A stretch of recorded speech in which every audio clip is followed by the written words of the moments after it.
Meus amados irmãos em Cristo, a paz do Senhor Jesus. Hoje nós vamos falar um pouco sobre a lição número 5, que será estudada presencialmente no dia 5 de maio de 2024, neste segundo trimestre de nossa escola bíblica dominical. O tema desta lição é os inimigos do cristão. Dentro de um tema geral, o qual aborda a carreira que nos está proposta, desdobrando a respeito do caminho da salvação, a santidade, a perspectiva para chegar ao céu.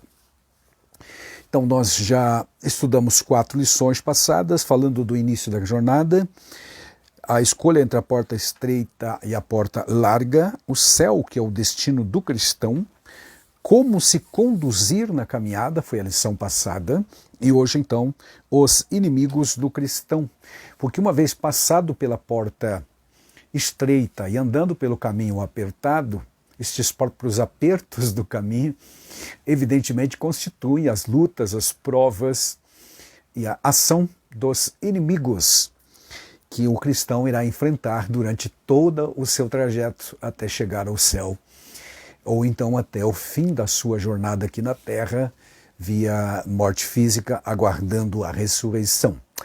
Nossa esperança maior é a volta de Jesus Cristo, como você sabe, quando então todos aqueles que estiverem vivos em Cristo, naturalmente, crendo em Cristo, terão seus corpos glorificados e encontrarão o Senhor nos ares, para estarmos para sempre com o Senhor, como diz Paulo aos Tessalonicenses, capítulo 4 da primeira carta, a partir do versículo 13, especialmente o 17.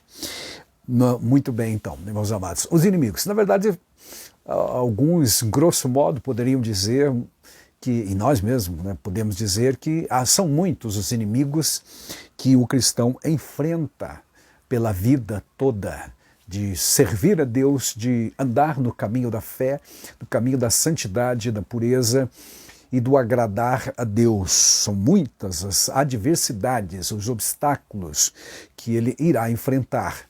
Nunca foi nos dito na Bíblia que seria realmente fácil. Então nós já estamos conscientes disso há muito tempo. Todo verdadeiro crente em Jesus Cristo, salvo pela graça, sabe que este caminho da fé não é um caminho de mar de rosas e nem é uma estrada larga, espaçosa, aprazível e fácil de andar. Ela é difícil e tem sim os seus percalços, seus problemas. E dentro desses problemas, naturalmente, estão os inimigos. Muito bem, então a lição vai falar destes inimigos do cristão, resumindo-os em 3 dos principais, vamos dizer assim, porque daí desses 3 inimigos derivam todas as demais nuances das oposições, das intrigas contra os cristãos e da hostilidade que o crente irá passar no mundo. E o Senhor Jesus realmente nos deixou alertados em sua palavra de que realmente a vida aqui seria de aflições, de lutas, de provas. Paulo igualmente lá no capítulo 14, quando falava para os cristãos lá da região próximo a Listra, por exemplo, ele disse que realmente importa entrar no reino de Deus passando pelas provas. Glória a Deus. Bom, então vamos lá. Nosso texto áureo para a lição de hoje, meus amados, está em Gálatas capítulo 5, versículos 25 e 26, os quais, condensadamente, resumidamente, retratam a maneira que o cristão deve andar para poder vencer estes inimigos. Está escrito assim: se vivemos no Espírito, andemos também no Espírito. Esta é a primeira frase ali do versículo 25 de Gálatas 5.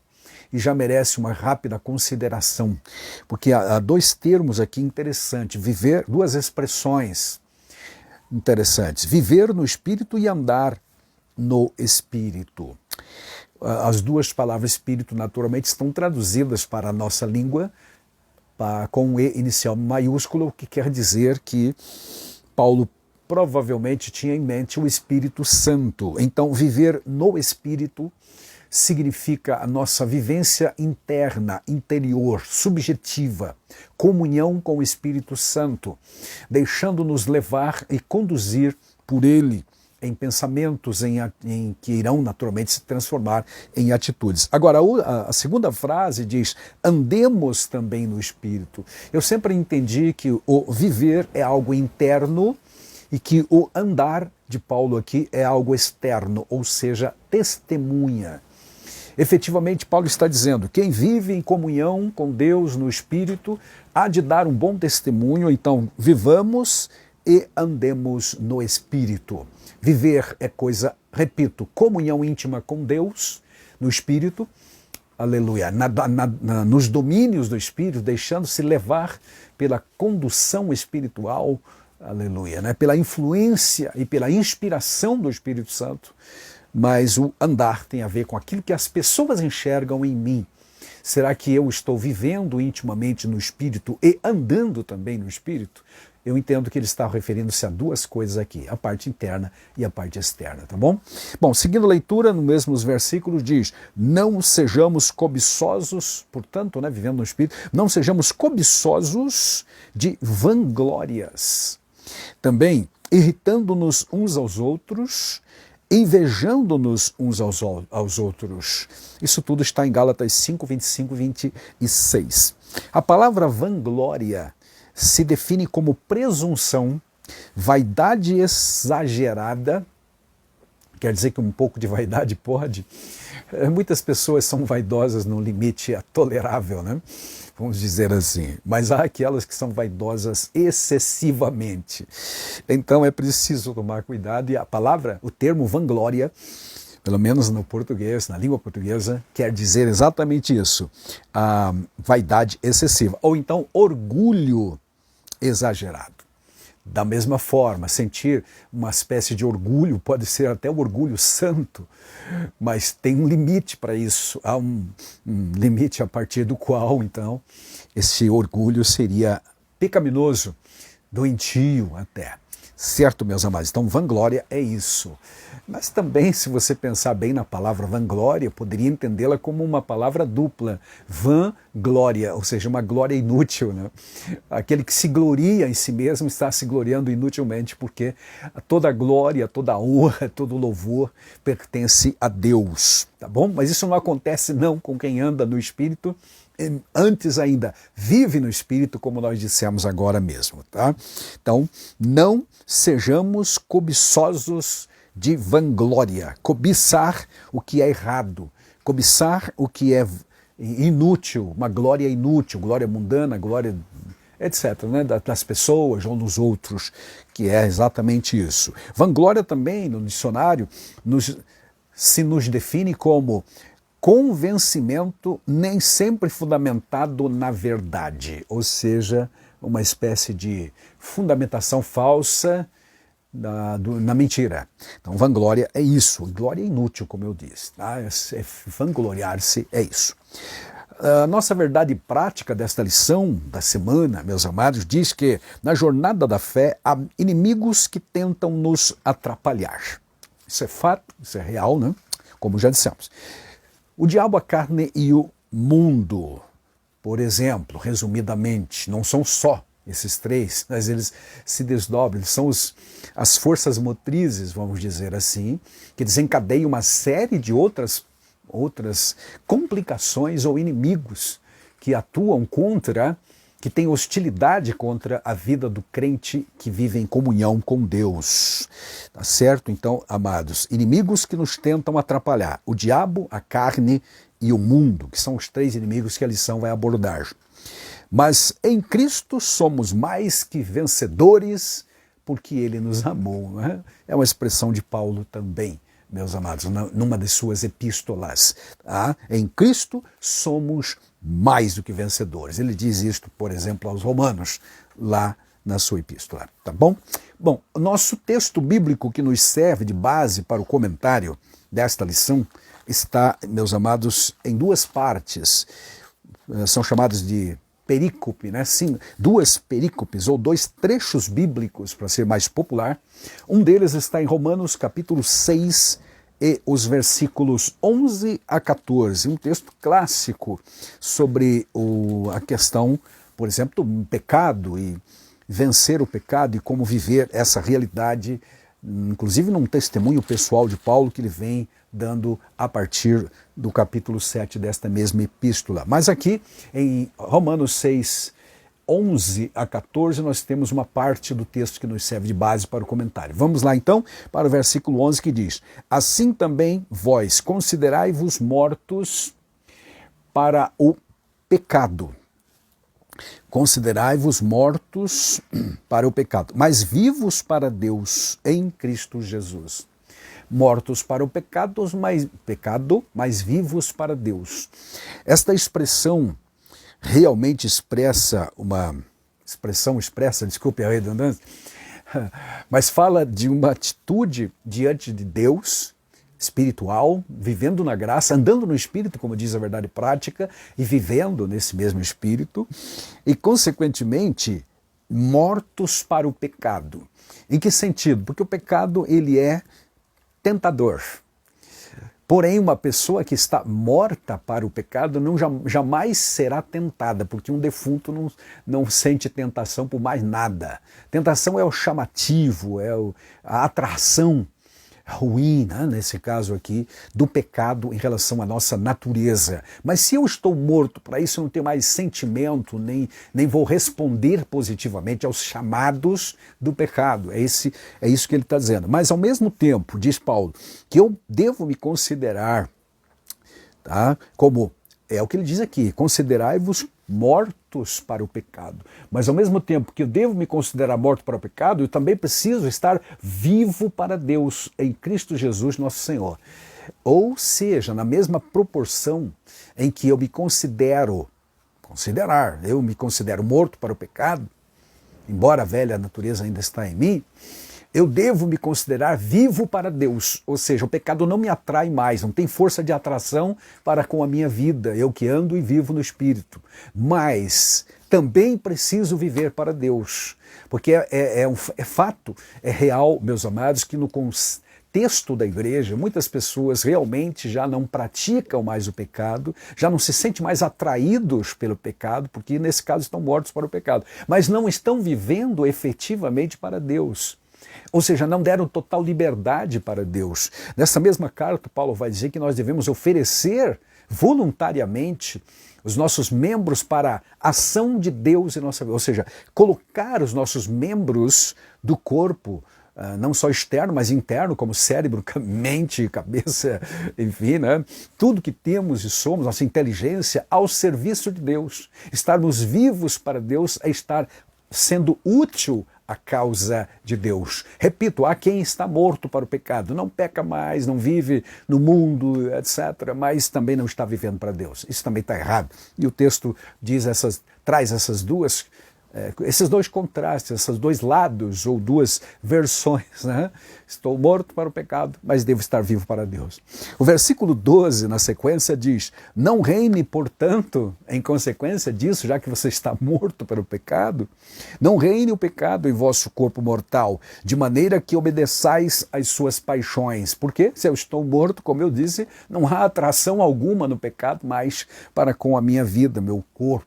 Verso 13, nem ofereçais a cada um dos seus membros do corpo ao pecado, como instrumento de iniquidade ou de injustiça, mas oferecei-vos a Deus como ressurretos dentre os mortos, e os vossos membros a Deus como instrumentos de justiça. Então, repetindo, oferecei-vos a Deus como ressurretos, retirados da sepultura espiritual, de cadáveres espirituais ressuscitados para viver para Deus. Dentre os mortos foram tirados. E os vossos membros a Deus como instrumentos de justiça.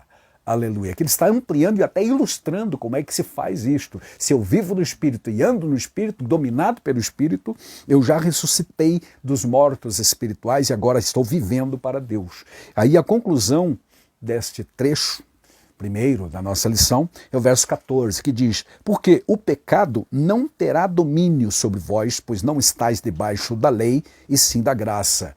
Aleluia. Então, visto que estamos debaixo da graça e não da lei, lei do Antigo Testamento, dos mandamentos, da dependência de cumprir mandamentos para ser justificado, porque fomos justificados pelo sangue precioso de Cristo, pela obra que ele realizou em nosso lugar. Nós o aceitamos como Salvador e isso significa que eu aceitei o preço que ele pagou pelos meus pecados. Logo estou justificado e ando conforme a graça. Então estou debaixo da graça. Sendo assim, o pecado não terá domínio, ele não terá senhorio, ele não me dominará. Eu é que tenho poder para dominá-lo. Tá? Versículo 14, porque o pecado não terá domínio. É uma declaração de Paulo aqui, não é uma possibilidade. Não, mas é uma efusiva declaração. Sobre quem? Conforme o versículo 11 que nós dissemos, aqueles que vivem no Espírito e andam no Espírito. Sobre estes o pecado já não domina mais, nem tem atração alguma. Glória a Deus. Esse é o ideal da vida cristã, para que quando atingimos o estágio que não somos mais tentados pelo pecado. Então o pecado não tem domínio, nós é que dominamos o pecado. Aleluia. Você deve lembrar do caso do Abel e o Caim. O Caim foi tentado a matar o seu irmão porque sentiu ódio, inveja e etc. Foi atraído por esse sentimento negativo, terrível. Mas Deus o alertou antes, lá no capítulo 4, versículo 7 e 8 ali, de Gênesis. O Senhor Deus disse, por que você está triste, Caim? Se você fizer certo, vai dar tudo certo. Né? Mas se não, o pecado jaz à porta. E a ti, Caim, compete dominá-lo. Infelizmente, a gente sabe, Caim, não dominou o pecado sim o dominou. Ele foi lá e assassinou o seu irmão. É triste, é lamentável, mas é uma prática que tem acontecido sucessivamente na história da humanidade. O ser humano não domina o pecado, o sentimento pecaminoso é que acaba dominando o ser humano. Certo, meus amados? Infelizmente. Mas a declaração de Paulo aqui é muito enfática. Né? Aqueles que vivem no Espírito e andam no Espírito não são mais escravos do pecado. Eles não vivem mais na prática do pecado e o pecado não tem domínio sobre ele. Não é mais o Senhor das suas vidas. Eles entregaram suas vidas a Jesus. E o Senhor Jesus, na pessoa do Espírito Santo, é que domina a sua vida e é o Senhor de suas vidas. Glória a Deus. Bom, o outro texto é conhecidíssimo. Não sei se Romanos capítulo 6 pode ser bem conhecido para muita gente, talvez sim, para muitos, para outros não, mas 1 João capítulo 2, versículos 15 a 17, é um dos trechos mais conhecidos da Bíblia Sagrada, que a gente ouve ser citado constantemente nos púlpitos das nossas igrejas. Então vamos recordar aqui, versículo 15, 1 João 2, diz, não ameis o mundo, nem as coisas que há no mundo. Se alguém amar o mundo, o amor do Pai não está nele. Versículo 16, porque tudo que há no mundo, esse tudo aqui naturalmente é muitíssimo abrangente, não é? Tudo o que há no mundo, por exemplo, aí ele dá 3 exemplos ou 3 áreas da vida ou das situações. A lição, o comentarista da lição vai chamar de 3 níveis desses vícios. Ou pode ser chamado de 3 áreas ou ainda de 3 categorias de vícios pecaminosos. Repetindo o verso 16, porque tudo que há no mundo, aí ele especifica, concupiscência da carne, concupiscência dos olhos e a soberba da vida não procede do Pai, mas do mundo. Não procede do Pai, mas procede do mundo. Versículo 17. Ora, o mundo, com tudo que nele há, vai passar. Ora, o mundo passa, bem como a sua concupiscência. Aquele, porém, que faz a vontade de Deus permanece eternamente. Aleluia. Curioso é que na sequência, no verso 18, ele diz, filhinhos, já é a última hora. E como ouvistes que vem o anticristo, também agora muitos anticristos têm surgido por aí, pelo que sabemos que é a última hora. Ele está falando aqui, no contexto, inclusive, do espírito do anticristo que já está operando no mundo, já estava no tempo do apóstolo João. Mas voltando aqui, amados, a palavra concupiscência se define como desejos desenfreados ou desregulados ou excessivos, desejos da carne, naturalmente, né? Concupiscência. Primeiro, da carne, tem a ver com os desejos, concupiscência dos olhos, que é a entrada da tentação via visão, né, o sentido da visão, e também a ganância ou ainda a soberba do mundo. Soberba, lembra-se que o texto que nos serve de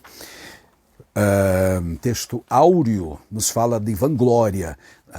Não sejais cobiçosos de vanglória, que tem a ver muito com essa questão da soberba do mundo. Né? A soberba do mundo. Com concupiscência dos olhos, a soberba, né? A vanglória, a vontade do homem, da carne e etc. Né? A soberba da vida.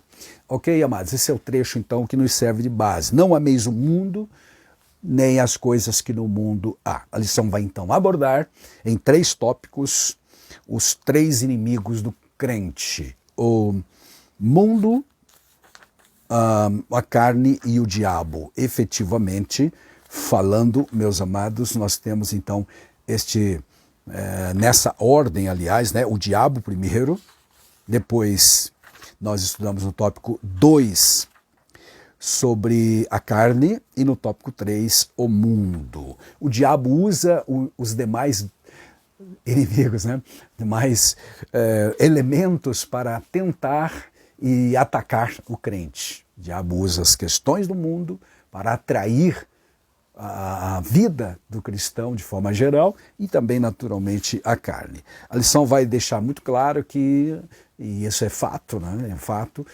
2 desses inimigos estão externamente, que é o diabo e o mundo, mas um deles é interno, é o inimigo íntimo que está dentro de cada um de nós, apesar de sermos salvos, remidos no sangue de Jesus. E daí a importância de efetivamente cumprirmos a verdade prática que diz: viver no Espírito é andar no Espírito também. Tá certo, meus amados? Muito bem, então vamos comentar um pouco sobre o tópico 1, porque, na verdade, a jornada da vida cristã, durante a jornada, nos deparamos com esses perigos todos. Na jornada encontraremos 3 inimigos, basicamente. Tá? O diabo, o mundo e a carne. Repetindo, 2 deles são externos e um deles é interno. Isso é dito-nos na introdução da lição e é uma realidade. Então a lição vai abordar os 3. Primeiro, no tópico 1, vamos falar sobre o diabo. Claro que algumas coisas, né? A Bíblia revela muita coisa a respeito do diabo, na sua natureza, suas ações, suas atitudes, como ele surgiu, etc., né? Para o seu destino, enfim, muitos outros subtemas relacionados ao inimigo de nossas almas não será abordado por conta do escopo da lição, do tempo que temos também para comentá-lo e do propósito também. Tá? Então, primeiramente, a lição vai dizer que o diabo, tá? Primeiro inimigo do cristão, o diabo, e ele é real. Não é algo imaginário, como muitas piadas já se fizeram e ainda se fazem a respeito do diabo. Mas a Bíblia apresenta o diabo como com uma existência real, uma existência verdadeira. Ele é um ser real, repetindo, de natureza real. A existência do diabo é descrita em, literalmente, muitas dezenas de versículos, quase centenas, né? Mais ou menos umas 35 menções no Antigo Testamento sobre Satanás e outras 35 ou 34 no Novo Testamento sobre o diabo, literalmente. Então, são menções ao diabo. É verdade que, é bom lembrar, aliás, né, que Satã ou Satanás aparece muito mais no Antigo Testamento por conta da palavra, né? Mas que é a palavra hebraica Satã, que o identifica, especialmente em 1 Crônicas 21, verso 1, e no livro de Jó, em várias referências no capítulos 1 e 2. E outra curiosidade é que depois do capítulo 2 de Jó, em nenhum momento Satanás é citado novamente. E tradicionalmente nós temos o capítulo 3 de Gênesis como um texto clássico falando a respeito do diabo. Embora ali não apareça nem o termo Satanás e nem o termo diabo, porque, repito, o diabo é do Novo Testamento, no grego, mas aparece serpente, que lá no Apocalipse vai ser identificado como o diabo, Satanás e o dragão e etc. Então, uma das figuras da linguagem. Toda a narrativa da tentação original, é curioso, mas não aparece o termo Satanás, apenas a serpente, como que incorporada pelo espírito maligno. E sempre se entendeu, subentendeu-se que ali é uma referência ao tentador, que veio tentar Eva sucessivamente, não foi um ato isolado apenas, mas a serpente, no caso, incorporada, né, por Satanás, o Satanás incorporado na serpente, usou aquele instrumento para tentar Eva de várias formas. E nós entendemos vários momentos, ou vários dias, quem sabe, não sei, meses, tempo passado possivelmente, até que ela caiu e foi enganada. Então, no Antigo Testamento, as ações do Satanás são descritas em Gênesis, repito, 3 especialmente, primeiro Crônicas, Jó, algumas referências meio que poética também em Salmos, Isaías, o capítulo 14, figuradamente ou alegoricamente se entende lá no capítulo 14 de Isaías e 28 de Ezequiel sobre Satanás. E igualmente em Zacarias aparece umas referências de Satanás em relação ao sacerdote Josué, que estava indignamente lá usando traje sujo, e Satanás ao seu lado para acusá-lo e etc. Tá? Agora, no Novo Testamento, a ação do diabo aparece 25 vezes das 29 passagens do Evangelho que mencionam o diabo. Tá? Então, quase 30. Né? Em seu ministério, Nosso Senhor atesta a sua realidade. Por exemplo, na parábola do joio, em Mateus 13:39, diz que o joio é os filhos do diabo, né? Ou seja, aqueles que estão comprometidos com o diabo. E Lucas capítulo 11:18 fala de Satanás, literalmente, é o adversário. Bom, esse então é o subtópico 1 da lição, que fala do diabo como um ser real. É usado vários pronomes pessoais aplicados a ele, tanto no Evangelho de Mateus, capítulo 4, no episódio da tentação, quanto também lá no Antigo Testamento. Enfim, a gente só pode usar naturalmente pronomes pessoais para uma pessoa. Então ele é um ser real, um ser pessoal e real, natureza espiritual maligna, é o diabo. Tá?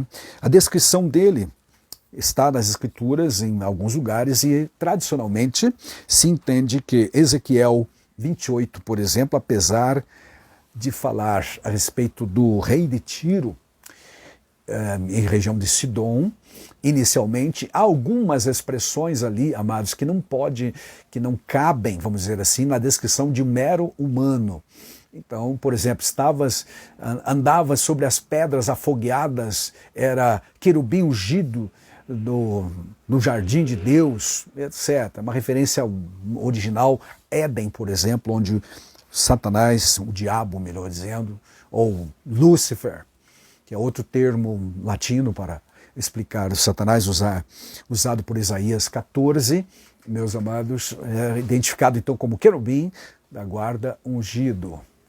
E, consequentemente, amados, repito, algumas das expressões ali de Ezequiel 28:12 não se consegue colocar, vamos dizer assim, ou aplicar a efetivamente um ser humano. Repetindo, Ezequiel 28:12. Por exemplo, deixa eu ler aqui, versículo 12, não o 14. Diz lá: Filho do homem, levanta uma lamentação contra o rei de Tiro e diz-lhe: assim diz o Senhor Deus, tu és o sinete da perfeição, cheio de sabedoria e formosura. Estavas no Éden, diz o versículo 13, jardim de Deus, de todas as pedras preciosas te cobrias, o sárdio, aí vem a descrição, topázio, diamante, berilo, ônix, o jaspe, a safira, o carbúnculo, esmeralda, ouro. De ouro se fizeram os teus engastes e os ornamentos no dia em que foste criado. Foram eles preparados. Tu eras querubim, olha só, querubim da guarda ungido. Te estabeleci, permanecias no monte santo de Deus, no brilho das pedras andavas, perfeito eras nos teus caminhos, desde o dia em que foste criado, até que se achou iniquidade em ti. E aí prossegue. Então, apesar da narrativa começar no versículo 12, falando do rei de Tiro, segue a narrativa usando termos realmente espirituais ou sublimes, que não dá para colocar na vida de um ser humano. Andavas no Éden, pedras afogueadas, etc. não cabe aqui ao rei de Tiro. Então se entende que é uma das descrições bíblicas que está estudada aqui no subtópico 2 da lição sobre o diabo. Também é importante lembrar de Isaías 14, que faz menção. Tá? Há outros textos, como por exemplo Judas 9, pois ele pertence a uma ordem elevada, querubins. Está registrado lá que o arcanjo Miguel contendeu com Satanás quando disputava sobre o corpo de Moisés. É uma passagem única do Novo Testamento, um tanto enigmática.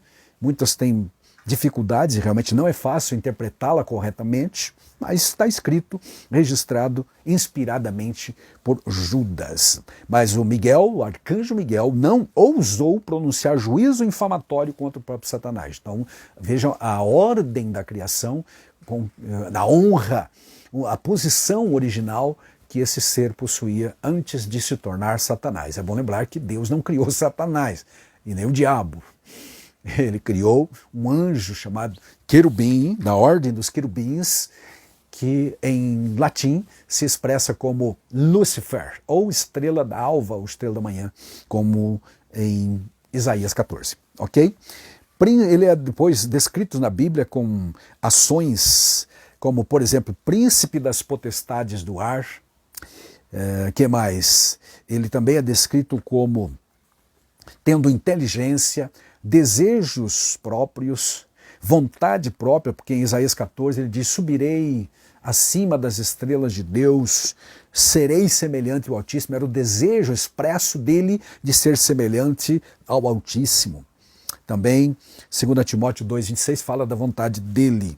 Nosso Senhor considerava Satanás como uma pessoa, usando pronomes pessoais para identificá-lo.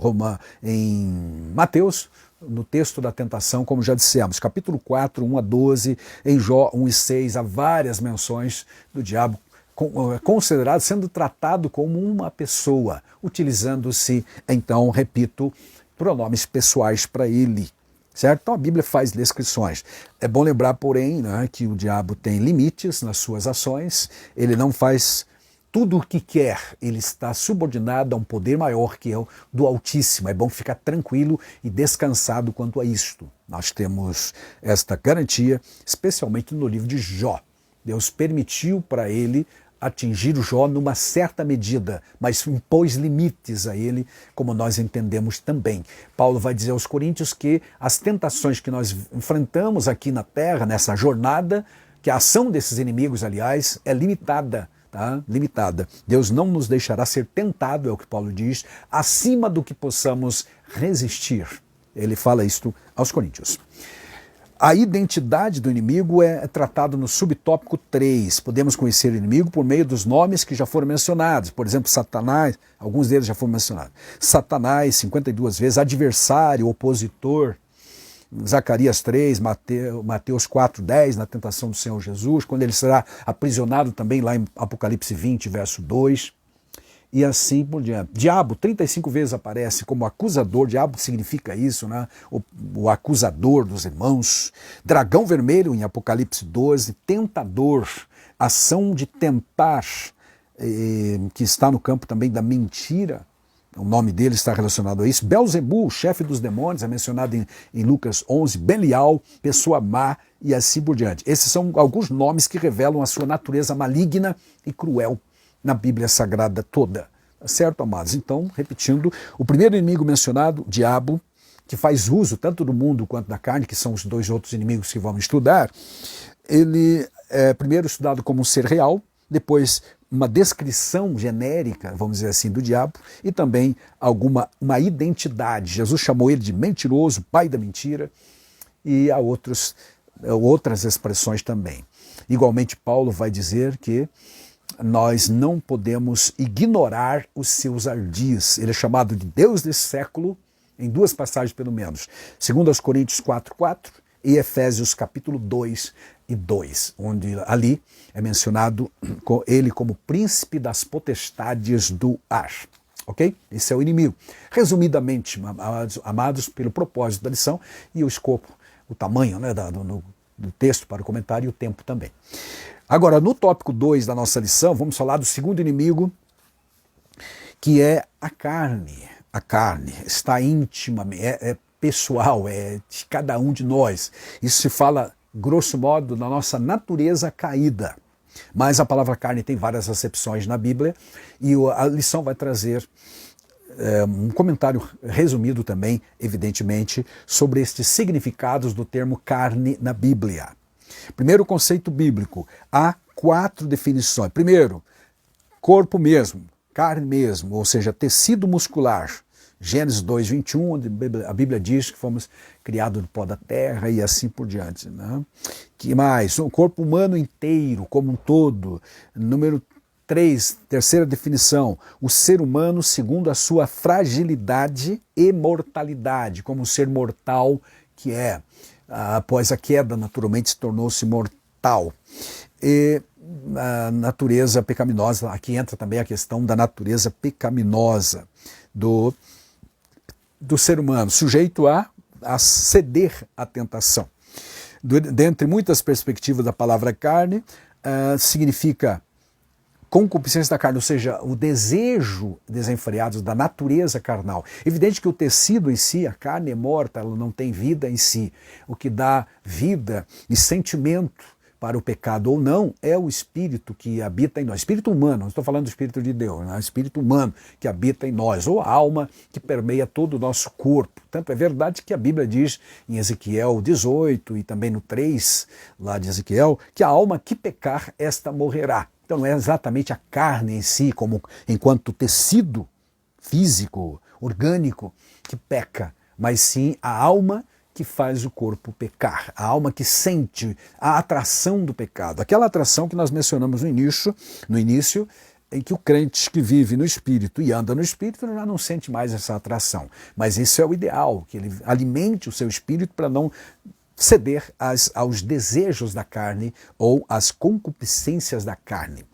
Paulo fala abundantemente desses desejos pecaminosos da carne também em Gálatas 5, 19 até o 21 e assim por diante. Agora, carne no Novo Testamento ainda, prosseguindo, o texto da nossa lição, no subtópico 2 aqui, vai ampliar um pouco mais. Aí vem a palavra sarx, do grego, que significa para nós, na nossa versão, carne. É uma referência direta à totalidade da natureza humana pecaminosa, à parte de Deus, ou seja, separado de Deus, fora da comunhão, degradada, sem a presença também do Espírito Santo, carne humana, a natureza humana.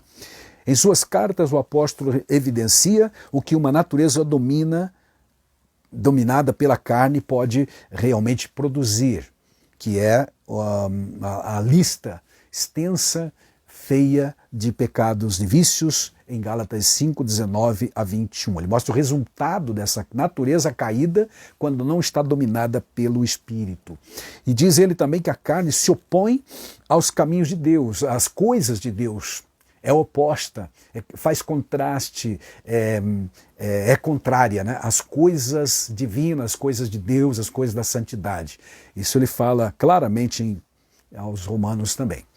Capítulo 8, 7 e 8. Capítulo 7 é uma espécie de testemunho pessoal dele, 8 ele amplia um pouco mais essa luta da carne da natureza carnal, contra Deus, contra o Espírito. Ok? No subtópico 3 desse tópico sobre a carne, nós falamos da perspectiva doutrinária da palavra carne. Doutrinariamente, a carne é a natureza humana depois da queda de Adão. Antes não, era uma outra realidade, antes da queda. Certo? Mas depois da queda, tornamos-nos mortais, enfraquecidos, fragilizados e suscetíveis à tentação. Já era suscetível à tentação, fomos criados seres livres, mas quando Adão cedeu, ele atraiu toda essa situação de carne pecaminosa, ou seja, a natureza caída de Adão, que todo ser humano nasce com ela, conforme a Bíblia nos ensina, em Romanos, especialmente capítulo 5, 12, 3, 23 e assim por diante. Como vimos, a expressão carne pode ser usada para se referir ao corpo humano, fisicamente falando, mas também a natureza pecaminosa, conforme Romanos 8 e 6. Nesse sentido, embora uma mesma palavra possa trazer sentidos diferentes, não há razão de confundir, porque os contextos em que aparecem são diferentes, como natureza pecaminosa ou então corpo físico mesmo. Essa natureza pecaminosa vai levar o ser humano a cometer aquelas barbaridades todas mencionadas lá, inclusive a idolatria, o servir a outros deuses, a colocar coisas em lugar do próprio Deus e assim sucessivamente. É o inimigo íntimo do crente, né? A carne, a sua natureza caída. Amém? Então a carne tem várias acepções na Bíblia. Teologicamente é isso, basicamente. Carne humana, carne mesmo, tecido, mas também a natureza humana. Quando a Bíblia diz que toda a carne pecou, lá em Gênesis 6, por exemplo, toda a carne transgrediu os mandamentos do Senhor. Há vários momentos na Bíblia que fala disso. Não é a carne, mas a natureza pecaminosa, a alma pecaminosa que domina o ser humano enquanto carne, né? Enquanto ser físico. Amém? Lembrando, a alma que pecar, essa morrerá. Há uma alma, um princípio vital que rege toda a nossa carne. Tanto é que quando a alma sai do corpo, o corpo vira defunto. Ele não tem desejos em si só, propriamente falando, mas é a alma que tem o desejo dentro do corpo. O corpo é o veículo que a alma usa nesse aspecto para se comunicar com o mundo, quer no sentido positivo, de servir a Deus, de adorá-lo, ou honrá-lo, ou então, como disse Paulo, oferecendo os seus membros para o pecado, para as coisas vergonhosas da vida, cedendo às tentações todas, à concupiscência dos olhos, concupiscência da carne mesmo, desejos e também a soberba da vida. E a lição termina, meus queridos, falando do terceiro inimigo, do cristão, que é o mundo. E aí, mais uma vez, a palavra mundo, ela tem várias acepções na palavra de Deus, na Bíblia Sagrada. Perspectivas bíblicas, então, para mundo, é o que a gente estuda no subtópico 1. 5 conotações conforme o autor da revista, do comentário da revista. Primeiro, quando falamos de mundo, estamos às vezes nos referindo à Terra. Quando a Bíblia, aliás, fala de mundo, é uma referência ao planeta Terra, às vezes. Salmo 24 é um exemplo disso, né? Do Senhor é a terra e toda a sua plenitude. Algumas versões traduzem terra ali como mundo, realmente. Mundo. Segunda acepção da palavra mundo na Bíblia é o conjunto das nações conhecidas. 1 Reis 10, 23 fala dessas nações. Terceira concepção da palavra mundo é a raça humana, Salmo 9, 8, João 3,16, quando a Bíblia diz que Deus amou o mundo. Efetivamente, isso aqui é uma sinédoque, né? É uma figura de linguagem onde se toma o conteúdo pelo continente ou o continente pelo conteúdo. Não é o mundo em si, mas as pessoas que moram no mundo e que foram amadas por Deus. Então a palavra mundo se refere aqui às pessoas que residem, que moram no mundo, tá certo? E a quarta acepção para a palavra mundo é universo, conforme Romanos 1 e 20, mencionado também em Hebreus, no capítulo 1. Você vai encontrar lá que pela palavra de Deus foram criados os mundos, universo. E a quinta acepção, os que se opõem a Deus. Aqui entra naturalmente o sistema diabólico, maligno, que está regendo a humanidade, aqueles que não conhecem a Deus, que não o servem verdadeiramente e estão no caminho da perdição, meus amados. Então, o mundo, no sentido de pecaminosidade, é esse mundo que a Bíblia diz, não ameis o mundo e nem as coisas que no mundo há. Mundo, segundo o Novo Testamento, é um sistema que pensa e age de acordo com os princípios e alvos de Satanás. Certo, meus amados? O Deus, que é o Deus deste século, conforme a Bíblia registra em 2 Coríntios capítulo 4, 4. Este mundo liderado, incentivado, inspirado por Satanás, está baseado em 3 pilares principais, que é a fama, o desejo e o prazer. Basicamente, as pessoas fazem tudo para ser famosos, ter riqueza e terem prazeres na vida. Então esse é o mundo, a multidão de pessoas que estão vivendo aí. Mundo, alguém disse, é o sistema que reúne a soma de todos os poderes limitados e transitórios opostos a Deus, que dificultam a obediência por parte dos cristãos, daqueles que estão na jornada indo para o céu. Portanto, é o inimigo que se opõe, um dos inimigos que se opõe a Deus. Naturalmente, esse mundo em si, ele é dinamizado, vitalizado por um espírito. E esse espírito é Satanás. Certo, meus queridos? Como eu disse no início, o diabo desses três inimigos estudados nesta lição é o que realmente domina o homem através do mundo. Ele usa o mundo com as suas atrações, com os seus chamativos, com os seus muitos, aliás, atrativos, e também a carne, que já vimos agora mesmo no tópico 2, né, que é a nossa natureza tendenciosa a pecar, a desobedecer, a ir na outra direção em relação àquilo que Deus deseja a cada um de nós. Tá bom, meus amados? Bom, de modo geral, então a Bíblia usa a palavra mundo para descrever duas realidades. Primeiro, o planeta Terra em que vivemos, Salmo 19:4, e as pessoas que vivem de maneira independentes de Deus. Independente de Deus, ou seja, segundo seus próprios desejos e escolhas. São independentes. Na verdade, o crente precisa ser dependente. A passagem, então, que aparece como texto de nosso estudo, 1 João 2:15, diz: não ameis o mundo. A ideia é de uma sociedade separada de Cristo, vivendo nesses moldes do mundo que nós já mencionamos aqui. Inclusive, Romanos 12 vai também nos dizer que nós não devemos nos amoldar às coisas deste século ou deste mundo. Secularismo se aplica então à cultura pagã do secularismo contemporâneo. Certo, amados? E não podemos nos deixar influenciar por estas... Não devemos entrar na forma do mundo, como literalmente diz aquele texto de Romanos capítulo 12. Tá certo? Então, o mundo está naturalmente, amados, constituído, como dissemos, sobre esses três pilares, né, da fama, do desejo e do prazer. Na epístola de Paulo, esses vícios são classificados em três áreas, como dissemos, em três categorias, ou três níveis, como também menciona o comentador da lição. Fala-se de concupiscência da carne, concupiscência dos olhos e soberba da vida. Então, repetindo, concupiscência quer dizer desejos desenfreados. Há muitos desejos em nossa natureza, santos dados por Deus, mas quando eles extrapolam ao limite estabelecido por Deus, eles tornam-se pecaminosos, perigosos e nos prejudicam.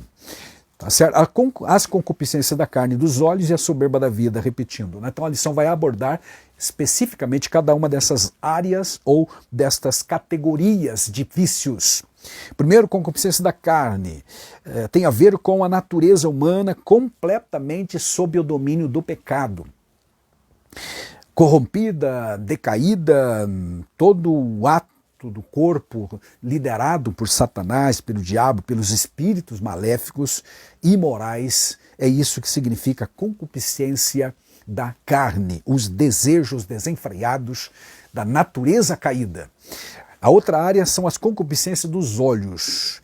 Aqui tem a ver com a visão, com aquilo que a mente e a imaginação, porque através do elemento do olhar, da capacidade visual, entra para o nosso cérebro, naturalmente captado pelos olhos, muitas imagens pecaminosas. É por isso que o salmista disse lá no Salmo 101:3, não colocarei coisa má diante dos meus olhos, porque os olhos são uma das janelinhas de entrada para as tentações.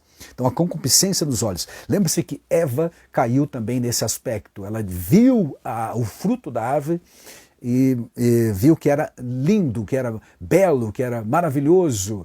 Ela quis chegar mais perto, apreciar a textura, sei lá, enfim, era algo bonito, chamativo, certo? Tentador. A concupiscência dos olhos.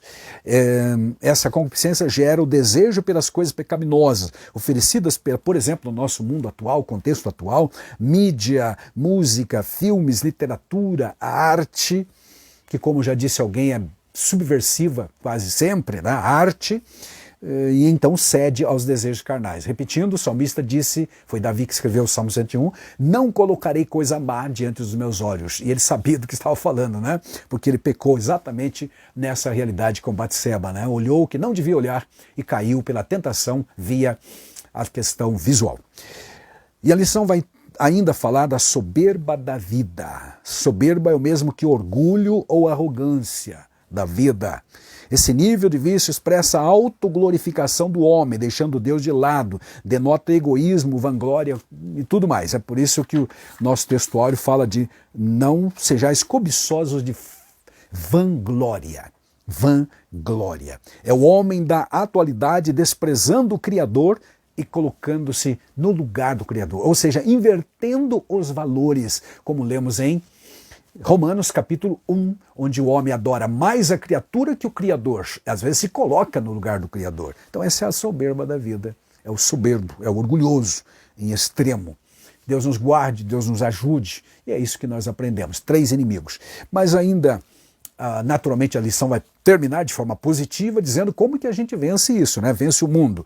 Há um sistema carnal que age sob o controle do maligno. Sistema carnal, usando a carne, a natureza caída, fazendo-nos pecar, mas também o sistema do mundo, como dissemos, tá? Nos estilos de vida, anticristão e etc., que procuram nos impedir ou pelo menos atrasar a caminhada em relação ao céu. Tá?